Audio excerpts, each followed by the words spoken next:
ದಿನನಿತ್ಯ ಏನ್ ನಡೆದಪ್ಪ ಅಂದ್ರೆ ಸೈಬರ್ ಕ್ರೈಮ್ ಸಾಮಾಜಿಕ ಜಾಲತಾಣದ ಅಪರಾಧ ನಡೆದಾವ. ಏನ್ ಮಾಡ್ತಾರಪ್ಪ ಅಂದ್ರೆ ಸೈಬರ್ ವಂಚಕರು ಎಲ್ಲೋ ಇಟ್ಟಿರ್ತಾರೆ, ಯುಪಿನೋ ಬಿಹಾರೋ ಬೇರೆ ರಾಜ್ಯದಲ್ಲಿ ಇಟ್ಕೇಸಿ ನಿಮ್ಗೆ ಫೋನ್ ಹಚ್ತಾರೆ.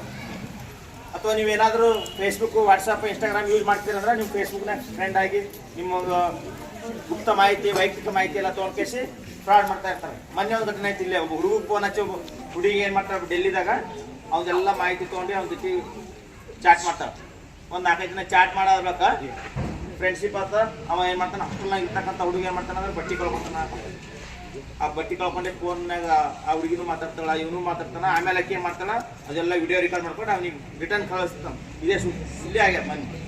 ಅವಾಗ ಏನು ಮಾಡ್ತಾನ, ಅವ ಭಯಗೊಂಡು ಆಕೆ ರೊಕ್ಕ ಕೇಳಿರ್ತಾಳೆ. ಅಮ್ಮ ಸೈಬರ್ ವಂಚಕರು ಹೆಂಗಿರ್ತಾರೆ ನೋಡಿ, ನಮಗೆಲ್ಲ ಫ್ರೆಂಡ್ ಆಗಿ ನಮ್ದೆಲ್ಲ ಗುಪ್ತ ಮಾಹಿತಿ ತೊಗೊಂಡು ನಮ್ದೆಲ್ಲ ಫೋಟೋ ವಿಡಿಯೋಸ್ ತೊಗೊಂಡು ಅವ್ರು ಮತ್ತೆ ರಿಟರ್ನ್ ಡೌನ್ಲೋಡ್ ಮಾಡ್ಕೊಂಡು ನಮಗೆ ಕಳಿಸ್ಬಿಡ್ತಾರೆ. ಕಳಿಸ್ಕೇಸ್ ಏನು ಮಾಡ್ತಾರಪ್ಪ ಅಂದ್ರೆ, ನೀವು ದುಡ್ಡು ಕೊಡಲಿಲ್ಲ ಅಂದ್ರೆ ನಿಮ್ಮ ಫ್ರೆಂಡ್ಸ್ಗೆಲ್ಲ ಕಳಿಸ್ತೀನಿ, ಯೂಟ್ಯೂಬ್ನಾಗ ಹಾಕ್ತೀನಿ, ಆನ್ಲೈನ್ದಾಗ ಹಾಕ್ತೀನಿ, ಇನ್ಸ್ಟಾಗ್ರಾಮ್ದಾಗ ಹಾಕ್ತೀನಿ, ಫೇಸ್ಬುಕ್ನಾಗ ಹಾಕ್ತೀನಿ, ವಾಟ್ಸಪ್ನಾಗ ಹಾಕ್ತೀನಿ, ನಿಮ್ಮ ಮಾನ ಮರ್ಯಾದೆ ಕಳಿತೀನಿ ಅಂತೇಳಿ ಹೆದರ್ಸ್ತಾವೆ.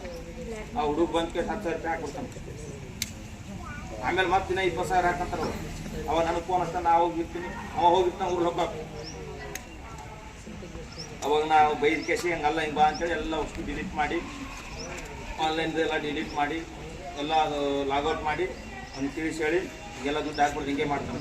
ಅದೇ ರೀತಿ ನಿಮ್ಮ ಪಪ್ಪ ನಮ್ಮ ಮಮ್ಮಿಯೋ ಮೊಬೈಲ್ OTP ಕೇಳ್ತಾರೆ, ಫೋನ್ ಹಚ್ಚಿ ನಿಮ್ಗೆ ಒಂದು ಲಿಂಕ್ ಕಳಿಸ್ತಾರೆ, APK ಅಂತೇಳಿ ಲಿಂಕ್. ಆ ಲಿಂಕ್ ಕಳಿಸ್ಕೆ ಲಿಂಕ್ ಡೌನ್ಲೋಡ್ ಮಾಡಿದ್ರೆ ಸಾಕು, ನಿಮ್ಮ ಮೊಬೈಲ್ ಏನಾಗ್ತಾ ಗೊತ್ತಾ, ನಿಮ್ಮ ಮೊಬೈಲ್ ಡಾಟಾನೇ ಪೂರ ಅವ್ರ ಕರೆಯಾಗಿರ್ತದೆ. ನಿಮ್ದಲ್ಲಿ ಎಷ್ಟು ಫೋಟೋ ಎಷ್ಟು ವಿಡಿಯೋ ಅದ, ನೀವು ಏನು ಮಾಡ್ತೀರಿ, ನಿಮಗೆ ಬರ್ತಕ್ಕಂಥ ಮೆಸೇಜ್ಗಳೆಲ್ಲ ಅವರಿಗೆ ಫಾರ್ವರ್ಡೆಡ್ ಆಗ್ತದೆ.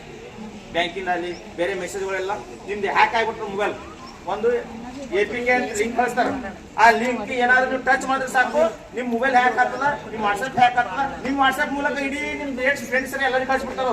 ಗೊತ್ತದ ಕಳಿಸಿ ಏನು ಮಾಡ್ತಾರಪ್ಪ ಅಂದ್ರೆ ಇರ್ತಕ್ಕಂಥ ಅಕೌಂಟ್ನಾಗ ದುಡ್ಡು ತೊಗೊಂಡ್ಬಿಡ್ತಾರ, OTP ತೊಗೊಂಡ್ಬಿಡ್ತಾರ. ಇಂಥ ಎಲ್ಲ ಕ್ರೈಮ್ ನಡೀತಾ ಇದೆ. ಸುಮಾರು ಈಗ ಮೊನ್ನೆ ನೋಡಿದ್ವಿ ನಾವು, ಲೆಕ್ಚರ್ಗಳು ಓದ್ ಬರ್ದಂಥವ್ರು ದುಡ್ಡು ಇದ್ದಂಥವ್ರೆಲ್ಲ ದುಡ್ಡು ಕಳ್ಕೊತಾ ಇದ್ದಾರೆ.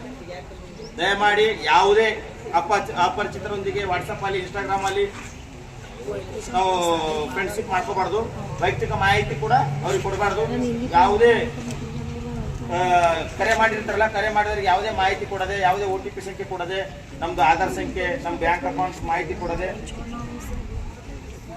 ಇದ್ದಾಗ ಇಂಥ ಇದ್ರೆ ನಾವು ಬಚಾವಾಗ್ತೀವಿ. ಇಲ್ಲಪ್ಪ ಅಂದ್ರೆ ನಾವು ಕೊಟ್ಟಿದ್ರೆ ಏನ್ ಮಾಡ್ಬೇಕು ತಕ್ಷಣ ಅಂದ್ರೆ